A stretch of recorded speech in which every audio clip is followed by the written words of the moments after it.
मैंने आगरा रैली देखी है, आजमगढ़ में मेरे रिपोर्टर्स थे, वो वहाँ उन्होंने कवर किया है। मैंने खुद लोगों से बात की, खासकर महिलाओं से बात की, तो एक सुरक्षा को लेकर उनके मन में सवाल था, और वो हर जाति मजहब और वर्ग की महिलाएं थी। उन्होंने कहा था कि नहीं, वो एक भरोसा दिखा रही थी मायावती पर कि नहीं, वो एक महिला भी हैं, और जो उनका पिछला कार्यकाल था वो बड़ा सशक्त था। तो एक, लेकिन जब आप पिछले कार्यकाल को देखें तो खबरों में जिस तरह से पार्क की घटनाएं, पार्क बनाने की बातें छाई रही, तो इस सब को लेकर क्या लगता है कि मीडिया में भी जो है वो कुछ दृष्टिकोण सकारात्मक नकारात्मक चलता रहता है, या उन लोगों की सुनी जाए जो जो ग्रास रूट पे औरतें हैं, जो महिलाएं हैं, जो आज यूपी में अभी आज की रिपोर्ट है कि 60% से ज़्यादा जातिवादी हत्याएं, जिसको ऑनर किलिंग बोलते हैं, जिस पर रोक लगा दिया गया, उसको हॉरर किलिंग कहते हैं, उसकी खबरें यूपी से आ रही है। तो इस सब को आप कैसे देखते हैं? देखिए, बट नेचुरल है कि बासपा सुप्रीमो, बहुजन समाज पार्टी या दूसरी जो सामाजिक न्याय की फोर्सेस हैं, उनको लेकर के जो मीडिया है वो उदासीन रहता है, वो तटस्थ नहीं हो पाता, और बाकायदा उसके आप देखेंगे कि जो उनकी तरफ उन्मुखता होनी चाहिए वो नहीं रहती। जैसे कि मैंने ये देखा था कि आजकल ये हुआ है कि कोई भी एक रथ यात्रा निकलती है, कोई भी अगर कोई रोड शो होता है, अगर कोई रैली होती है, तो ज़्यादातर प्राइवेट चैनल्स उसका सीधा प्रसारण करते हैं। लेकिन मैंने ये देखा कि बसपा सुप्रीमो की रैली या बसपा की रैली, चाहे वो आगरा की हो चाहे आजमगढ़ की हो, दो एक तो लोकल टेलीविज़न चैनल उसको डायरेक्ट टेलीकास्ट करता है और नेशनल चैनल में एक या दो।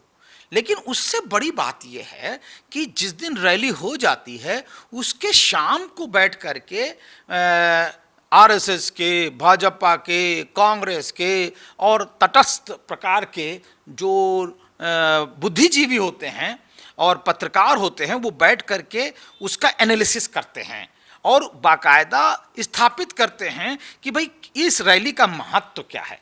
लेकिन बसपा सुप्रीमो की रैली को या बसपा की इतनी अपार भीड़, 10-10 लाख, 5-5 लाख की भीड़, और किसी की नज़र से बच नहीं रही है, सोशल मीडिया पे चल रहा है, लेकिन हमारी जो मीडिया है, हमारा जो चैनल्स हैं, उनके यहाँ कोई डिस्कशन नहीं हो रहा। तो ये दिखाता है कहीं ना कहीं कि ये जो मीडिया है ये तटस्थ नहीं है, ये उनकी तरफ से उदासीन है और वास्तविक स्थिति दिखाने के लिए जरा सा भी कायल नहीं है। और ये जो पक्षपात है सवर्णवादी मीडिया का, मुझे लगता है कि इसको किसी न किसी तरह से एक्सपोज करना चाहिए, बता के एक्सपोज करना चाहिए कि जो मीडिया है वो बसपा के प्रति वास्तविक स्थिति को दिखा नहीं रहा है। उसके वरक्ष फिर आ जाता है आपका ओपिनियन पोल। ओपिनियन पोल के अंदर आप जानते हैं कि कोई भी ऐसी मशीन नहीं है जो परसेंटेज ऑफ वोट को सीट में परिवर्तित कर सके।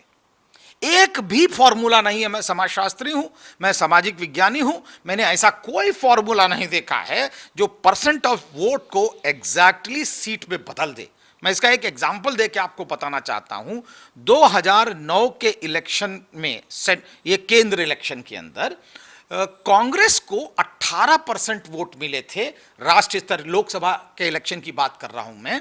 2009 में कांग्रेस को लोकसभा में 18% वोट मिले थे और सीट मिली थी 21। यद्यपि बसपा को उसमें वोट मिले थे 23% और उसको सीट मिली थी 19। तो ये कैसे हो सकता है कि 18% वाला वोट, 18% वोट पाने वाला 21 सीट ले जाए और 23% वोट वाला 18 ही सीट लाए या 19 सीट लाए? तो इसका मतलब यह हुआ कि कोई भी फॉर्मूला नहीं है वोट परसेंटेज को आप सीट में बदल दें। लेकिन जितने भी चैनल हैं ओपिनियन पोल करके परसेंट ऑफ वोट को, परसेंटेज ऑफ वोट को कन्वर्ट कर देते हैं सीटों में। ये जो घालमेल है, हमारी जनता को, बहुजन जनता को, सामाजिक न्याय की जनता को ये समझना चाहिए कि ये जो विज्ञान है ये नितांत गलत विज्ञान है। आगरा की रैली में मैं खुद मौजूद था, तो उन्होंने कहा समर्थकों से कि अगर मीडिया बीएसपी के पक्ष में भी खबर दिखाए तो समझिए कि आपको शिथिल करने की कोशिश है, बिल्कुल। और विरोध में खबर दिखाए तो वो समझिए कि वो निजी संपत्तियों से जो है वो मीडिया हाउस से चल रहे हैं और उनका अपना एक स्वार्थ है। तो इसको आप किस तरह से देखते हैं? नहीं, मैं इसी बात को बार बार कहना चाह रहा हूं कि मीडिया के अंदर अव्वल तो क्या होता है कि सबसे बड़ी बात है कि जो बहुजन जनता है, जो दलित समाज की जनता है, जो गरीब जनता है, वो वोकल नहीं होती, वो बोल नहीं पाती, इसलिए वो अपना पक्ष उस प्रकार नहीं रख पाती और इसलिए वो उनकी आवाज़ हमेशा दबी रहेगी। जो दूसरा पक्ष होता है, सवर्ण समाज होता है, वो बढ़ चढ़ करके बोलता है, हिस्सा लेता है उसमें, उसके पास वाक्य विन्यास है, वो झूठ भी बोल सकता है, वो सच भी बोल सकता है, वो बढ़ा चढ़ा करके अतिशयोक्त बोलने की उसकी आदत होती है। तो इसलिए हमको ये लगता है टेलीविज़न के इंटरव्यू से, टेलीविज़न के अंदर जो ओपिनियन पोल होता है कि सवर्ण समाज के जो भी दल हैं उनको बाकायदा बढ़त मिल रही है, लेकिन रिजल्ट ये दिखाता है। और लेटेस्ट बिहार का इलेक्शन था, बिहार के इलेक्शन में बहुत बढ़त दिखाई लोगों ने, मीडिया हाउसेस ने बाकायदा बना दिया, एनडीटीवी जैसा जो है बाकायदा चैनल भी मात खा गया था उसके अंदर। तो इसलिए मैं ये कहना चाह रहा हूँ कि जो ओपिनियन पोल है उस पर बाकायदा हमको साइंटिफिक रूप से रिसर्च करके ये जानकारी है कि परसेंटेज ऑफ वोट से आप कन्वर्ट नहीं कर सकते, क्योंकि भारतवर्ष में इतनी विविधता है और जो वोटर होता है वो सच नहीं बोलता, वो और जो विशिष्ट प्रकार की आइडेंटिटी वाला वोटर है वो तो और भी चुप रहता है और इसलिए वो जब समय आता है तभी वोट करता है। तो इसलिए ओपिनियन पोल के अंदर आप केवल और केवल जिसे कहता है मोटा मोटा आप बात कर सकते हैं, लेकिन वास्तविक स्थिति का अंदाज़ा नहीं लगा सकते। और सामाजिक न्याय की जो दल होती हैं उनकी तो बिल्कुल भी सच्चाई पता नहीं चलती ओपिनियन पोल के अंदर। एक सामाजिक एक और आज सवाल है मेरे मन में हमेशा से रहा है कि भारत में जो बड़े राजनीतिक दल हैं, बीएसपी भी राष्ट्रीय पार्टी है, कांग्रेस, लेफ्ट और बीजेपी, तो इन लोगों की बात करें तो आप क्या अंतर पाते हैं कि इन ये तीनों दल जो बड़े दल हैं और बीएसपी भी राजनीतिक राष्ट्रीय दल है, तो इनमें सामाजिक न्याय को लेकर क्यों इतना अंतर है और क्यों आपको भरोसा नहीं होता है? क्यों लोग जो सोशल जस्टिस की बात करते हैं उनको भरोसा नहीं है कि ये दल, क्या वो इसकी वजह से कि क्योंकि वहाँ अपर कास्ट लीडरशिप है? नहीं, देखिए क्या होता है कि मानवर काशीराम भी कहा करते थे, बहन मायावती जी भी यही कहती हैं कि जाके ना हो पैर बिवाई वो क्या जाने पीर पर आई। जब आपकी पीड़ा नहीं है, आपका दर्द नहीं है, आपके साथ शोषण नहीं हुआ है, आपके साथ अन्याय नहीं हुआ है, तो आप अपने दलों के अंदर वह पॉलिसी कैसे बना सकते हैं कि हम पहले शोषण से लड़ेंगे, हम पहले जो है पृथकता से लड़ेंगे, हम अन्याय से लड़ेंगे और उसके बाद हम विकास की बात करेंगे। ये जिसे कहना चाहिए प्रायोरिटी ऑफ एजेंडा। जो लोग एजेंडा सेट करते हैं उनका एजेंडा उन्हीं से होता है जिनको एहसास होता है दर्द, पीड़ा, गुर्बत, जहालत और कहाँ पे अन्याय है, कहाँ पे शोषण है।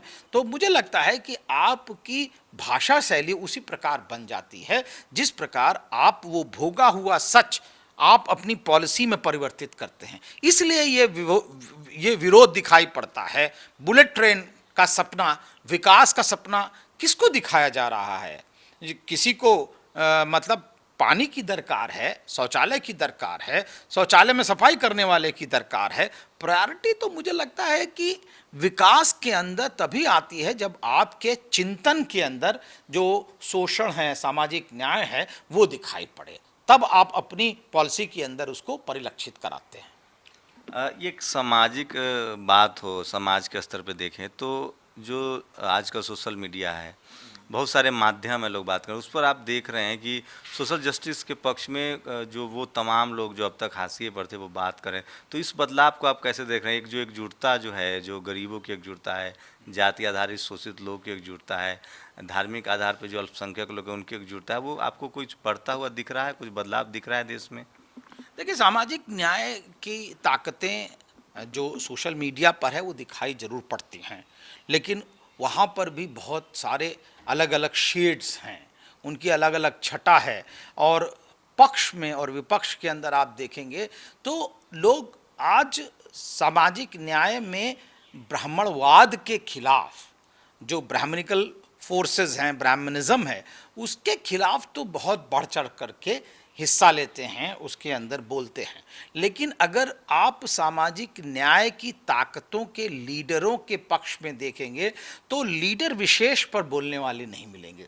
और जब तक लीडर विशेष की पॉलिसी, प्रोग्राम, उसकी पार्टी और उसके दल पर न बोलने वाले मिले उन शब्दावली के अंदर, मुझे नहीं लगता है कि उनके साथ हम न्याय कर सकते हैं। उनकी प्रतिभा, उनकी जो प्रतिबद्धता है, उसको हम उसका आकलन सही रूप से कर सकते हैं। हमें लगता है कि अभी सोशल मीडिया पर ऐसे बहुत सारे लेखकों को की आवश्यकता है जो वास्तविकता में सामाजिक न्याय की ताकत और उनके लीडरों को समझें और उन पर अपना वक्तव्य करें और उनके प्रोग्राम, पॉलिसीज़ और उन्होंने वास्तविकता में प्राथमिकता किसको दी है, अगर इसका एनालिसिस करेंगे तब कहीं जाकर के सोशल मीडिया अपना जो अपनी भूमिका ठीक से निभा पाएगा। एक अंतिम राजनीतिक सवाल है कि जो 2 रैली बीएसपी की हुई है, उसके बाद विपक्ष में भी ये चर्चा है कि ये अद्भुत रैली थी। खासकर आजमगढ़ की रैली को कहा गया कि अब तक पूर्वांचल में जितनी रैलियां हुई है वो सबसे बड़ी रैली थी।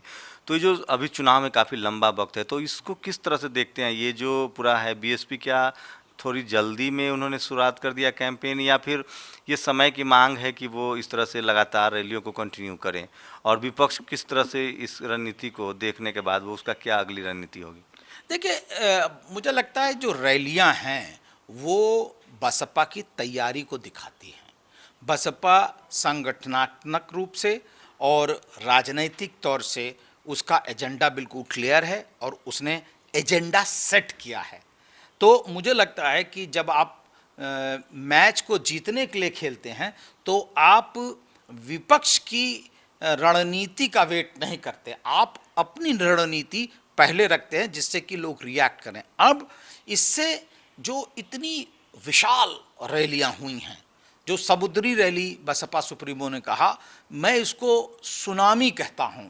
रैली, लोगों की सुनामी, समर्थकों की सुनामी की जो रैली है, अगर उसको आप देखें तो कहीं ना कहीं बसपा ने एक बेंचमार्क सेट कर दिया है कि अगर आपको रैली करनी है तो इतनी ही बड़ी रैली करनी है। अगर आप इतनी बड़ी रैली नहीं करेंगे तो आपके जन समर्थन का जो है मतलब कच्चा चिट्ठा खुल जाएगा।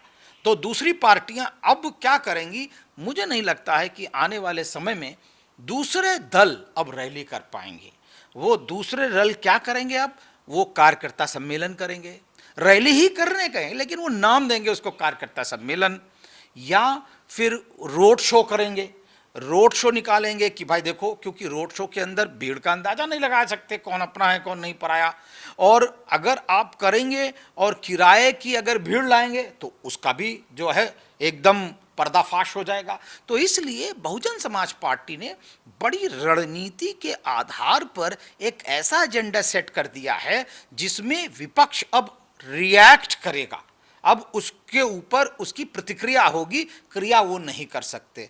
तो इसलिए मुझे लगता है बहुजन समाज पार्टी ने अपनी तैयारी को दिखाते हुए, संगठनात्मक तैयारी को दिखाते हुए ये जवाब दिया है उन लोगों को जो लोग ये कह रहे हैं कि बहुजन समाज पार्टी कमजोर हो गई है क्योंकि उसके कुछ दल बदलू नेता इधर उधर चले गए हैं। यूपी का चुनाव है वो कई दृष्टिकोण से अहम है। राजनीतिक रूप से तो यूपी सबसे अहम राज्य है। इस बार क्या लगता है कि क्या मुद्दे होंगे जो यूपी चुनाव में आपको लगता है प्रमुखता से हावी होगा? देखिए, मुद्दा तो एक साफ है कि जो उत्तर प्रदेश में वर्तमान सरकार है उसके अंदर लॉ एंड ऑर्डर जो है वो सभी वर्गों को प्रभावित करता है, चाहे वो सामान्य वर्ग हो, चाहे वो व्यापारी वर्ग हो, चाहे वो अक़लियत समाज का हो, चाहे वो दलित समाज का हो, चाहे वो महिलाएं हों, और यहाँ तक कि विकास वाले लोग हों, उन सब को लॉ एंड ऑर्डर, अगर आपका कानून व्यवस्था ठीक नहीं है तो कोई भी राज्य तरक्की नहीं कर सकता, कोई भी वर्ग तरक्की नहीं कर सकता। तो मुद्दा एक प्रकार है, वो है कि किस तरह ये वर्तमान सरकार के अंदर जो लॉ एंड ऑर्डर टूटा है, खत्म हुआ है, और नाना वर्ग जो परेशान हुआ है उसकी परेशानी को कैसे अलग किया जाए। अब अगर आप देखें, जो सबसे बड़ा तबका है वो 21% है दलित समाज का, जिसके ऊपर अन्याय अत्याचार हजारों की संख्या में हुए हैं। और दूसरी तरफ जो सबसे बड़ी बात हुई है वो हुई है उसके प्रमोशन से डिमोशन की। उत्तर प्रदेश के अंदर लाखों लाख एससी कर्मचारी प्रमोशन से डिमोट हुए हैं और उनको बाकायदा बड़ी बेइज्जती झेलनी पड़ी है।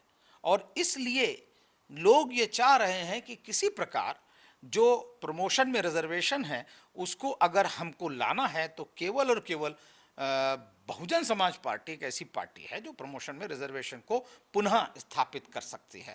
तो उनको न्याय चाहिए, सामाजिक न्याय चाहिए, और इसलिए वो लोग उधर की तरफ देख रहे हैं। व्यापारी वर्ग देख रहा है किसी तरह से लॉ एंड ऑर्डर ठीक हो तो वो अपना व्यापार ठीक कर सके।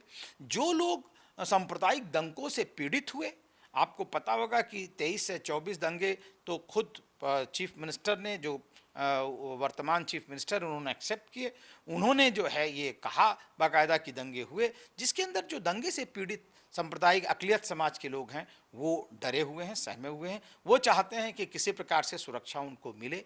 तो इस तरह से अगर वर्गीकृत करके देखेंगे तो लोग कहीं ना कहीं अपने आप में मुतमईन हो रहे हैं कि किसी प्रकार हम ये जो है जन सामान्य की बात को कर सकें और एक नवीन सरकार जो कि सामाजिक न्याय के लिए हो, सबको सुरक्षा प्रदान करती हो, ऐसी सरकार को हम चुनें।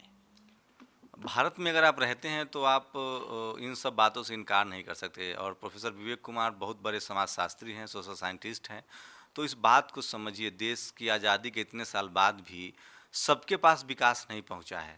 तो ऐसे हालात में सोशल जस्टिस के साथ विकास, सामाजिक न्याय के साथ विकास एक अहम मुद्दा बनता जा रहा है। और जैसे जैसे वो समाज जो शोषित था, वंचित था, वो जब सत्ता में भागीदारी खोज रहा है तो उसके लिए आज एक बड़ा प्रश्न है।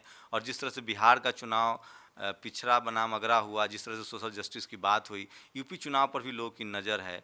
और ख़ास तौर से जो सामाजिक न्याय के साथ विकास है वो एक अहम मुद्दा बनता दिख रहा है। और जिस तरह से समाजशास्त्री के तौर पर प्रोफेसर विवेक कुमार ने कहा कि आपका देश तभी मजबूत बनेगा जब आप सामाजिक न्याय के साथ विकास करेंगे, ताकि हर किसी को सामाजिक न्याय में भागीदारी मिले, सत्ता में भागीदारी मिले, आर्थिक रूप से, सामाजिक रूप से वो सबल हों, तभी वह देश एक मजबूत बनेगा। इस लिहाज से इस बात में दम दिखता है कि सोशल जस्टिस के साथ विकास ही इस देश को आगे ले जाएगा।